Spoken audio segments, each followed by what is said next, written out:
Hello, I'm Richard Hunter, Head of Markets, and welcome to our look ahead for the week commencing the 13th of June.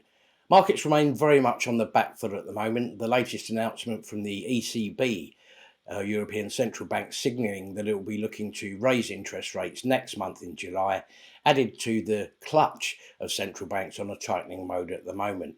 On top of that, of course, inflation remains the main concern and whether growth can keep up with it. And there's always concerns in the background also that the Federal Reserve might aggressively over tighten, leading the country into the recession. Indeed, it's expected that next week the Federal Reserve will raise interest rates by a further 0.5%. So, in the year to date, that's clearly had an impact on the markets. The Dow Jones is down by 11.2%, S&P 500 by 15.7%, the Nasdaq is down by 24.9%, and the FTSE 100 just keeping its head above water, still up just 0.3%. We should get some good indications next week in the UK from some of the companies reporting. Kicking us off will be first quarter numbers from Tesco.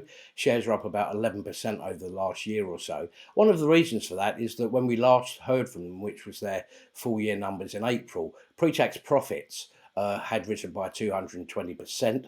The online part of the business was still very much continuing to make a contribution, and some of the measures it was taking, such as the Aldi price match, were also going very well. So, coupled with a reduction in net debt and the announcement of a share buyback program, it's very much a question of whether that positive momentum can be maintained.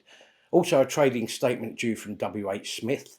Shares down around 12% over the last year. And the main thing to look for here is where it has some of its captive customers, particularly at railway stations, but especially at airports. And of course, with the gradual return to travel that we're seeing, that could actually augur well for WH Smith.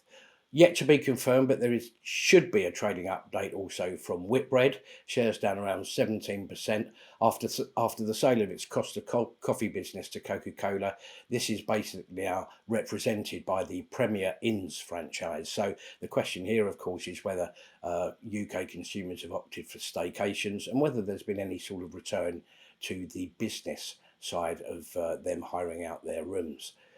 Keeping the retail theme going, it's probably also worth looking out for some full year numbers from AO World and also a first quarter trading statement from Boohoo. Different parts of the retail market, but nonetheless, they should give us an update on how big ticket goods and general clothing has been faring respectively. Thank you for watching. Have a great week.